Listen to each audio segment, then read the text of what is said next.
సొంత కుటుంబ సభ్యులే నమ్మడం లేదని టీడీపీ జాతీయ ప్రధాన కార్యదర్శి లోకేష్ విమర్శించారు. విజయనగరంలో జరిగిన యువగళం సభలో ఆయన పాల్గొన్నారు. ఈ ఎన్నికల్లో వైసీపీ నేతలకు ఓటమి భయం వెంటాడుతోందని అన్నారు. బొత్స సత్యనారాయణ మాటలు వింటే తనకు అదే అర్థమైందని లోకేష్ తెలిపారు. ఇక జగన్ సర్కార్ తీసుకొచ్చిన ల్యాండ్ టైటిలింగ్ యాక్ట్ చాలా భయంకరమైన చట్టమని ఆరోపించారు. ఈ యాక్ట్ ద్వారా ప్రతి ఒక్కరూ మోసపోయే ప్రమాదం ఉందని లోకేష్ హెచ్చరించారు. సో జగన్మోహన్ రెడ్డి గారిని సొంత కుటుంబ సభ్యులు నమ్మట్లా, ఇంకా వైకాపా నాయకుల సొంత కుటుంబ సభ్యులు కూడా ఆ నాయకులు నమ్మట్లా.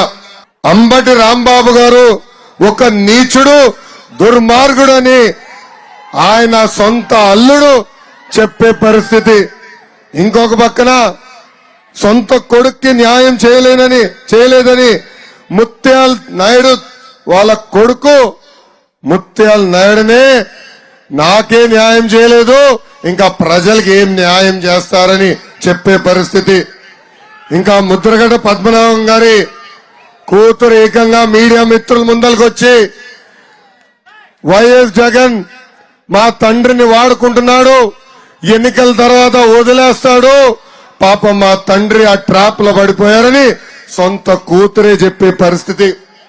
ఇంకా పక్క జిల్లా శ్రీకాకుళంలో ఒక వ్యక్తి ఉన్నాడు, దువ్వాడ శ్రీను. ఆ దువ్వాడ శ్రీను సొంత భార్య వాణి గారు రోడ్డెక్కి మా భర్తకి ఓటేయద్దు, మా భర్తని ఓడించండి అని ప్రజలు చెప్పే పరిస్థితి. అంటే వైకాపా పార్టీ నాయకుల సొంత కుటుంబ సభ్యులే నమ్మట్లేదు, ఇంకా జగన్మోహన్ రెడ్డి గారి సొంత కుటుంబ సభ్యులే జగన్మోహన్ రెడ్డి గారు నమ్మే పరిస్థితి లేకుండా పోయింది. ఈ సభాముఖంగా 5 కోట్ల ఆంధ్రులు ఆలోచించమంటున్నా, సొంత కుటుంబ సభ్యులే వాళ్ళు నమ్మపోతే ఇంకా మనం ఎలా వాళ్ళని నమ్మాలని. బొత్స సత్యనారాయణ గారి ప్రెస్ కాన్ఫరెన్స్ వీడియో క్లిప్ నాకు వచ్చింది. అది చూసిన తర్వాత నాకు అర్థమైంది ఆయనకి వణుకు మొదలైంది అని. నిన్న ప్రధానమంత్రి గారు వచ్చి ఆంధ్ర రాష్ట్రం ల్యాండ్, శాండ్, వైన్ మాఫియాకి అడ్డగా మారిపోయిందని చెప్పారు. ఈ రోజు బొత్స సత్యనారాయణ గారు ఏమీ మారలేదని చెప్పాడు. ఈ సభాముఖంగా అదే బొత్సకి నేను సవాల్ ఇస్తున్నా. బొత్స గారు, మీరు అసలు విద్యాశాఖ మంత్రి ఎలా అయ్యారు స్వామి? గతంలో తెలుగుదేశం పార్టీ అధికారంలో ఉన్నప్పుడు ఒక ట్రాక్టర్ ఇసుక 1000 రూపాయలు, అదే ట్రాక్టర్ ఇసుక ఈ రోజు 5000 నుంచి 7000 రూపాయలకు అమ్ముతున్నారు. ఈ సభాముఖంగా బొత్సాన్ని అడుగుతున్నా, ఏ పందికొక్కు ఆ డబ్బులంతా తింటున్నారు? తెలుగుదేశం పార్టీ అధికారంలో ఉన్నప్పుడు క్వార్టర్ బాటిల్ ధర 60 రూపాయలు, ఇప్పుడు అదే క్వార్టర్ బాటిల్ ధర 180 రూపాయలు.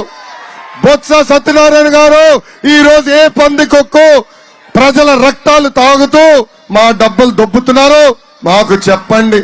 దాని పేరు ల్యాండ్ టైటిలింగ్ యాక్ట్ అంట, భూ హక్కుల చట్టం అంట. ఆ చట్టం చదివిన తర్వాత నాకు అర్థమైంది తల్లి, మన భూములు కొట్టేదానికి వీళ్ళు సిద్ధంగా ఉన్నారని.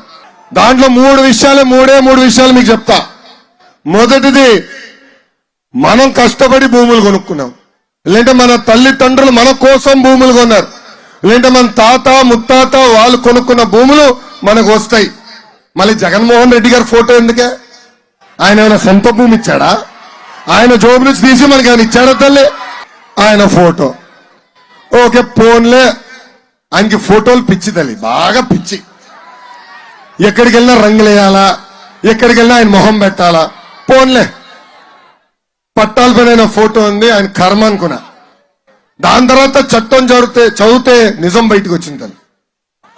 మన భూమికి సంబంధించిన ఒరిజినల్ డాక్యుమెంట్లు ఉంటాయి స్టాంప్ పేపర్ పైన, ఆ డాక్యుమెంట్లు ఆయన పెట్టుకుంటాడంట, జిరాక్స్ కాపీలు మనకి ఇస్తాడంట.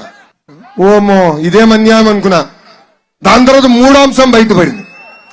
ఇద్దరి మధ్యన భూ తగాదా ఉంటే కోర్టుకు వెళ్లే హక్కు మనకి లేదంట, అధికారులే కూర్చుని తేల్చిపడేస్తారంట. ఇక్కడ బొత్స కుటుంబం చూసాం, ఉత్తరాంధ్రని క్యాన్సర్ గడ్డలాగా వదిలేస్తుంది. ఇంక ఇలాంటి నాయకుల ఆధ్వర్యంలో మన భూముల కలెక్టర్లు అడ్డంగా పెట్టుకుని దోచేసుకుంటారు తల్లి.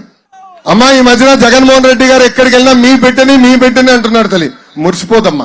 ఎందుకంటున్నారు నేను చెప్తా. రేపు అధికారంలోకి పొరపాటున వస్తే నేను నీ బిడ్డను కదా, నీ భూమి నాది, నాకు ఇచ్చే తల్లి అంటాడు.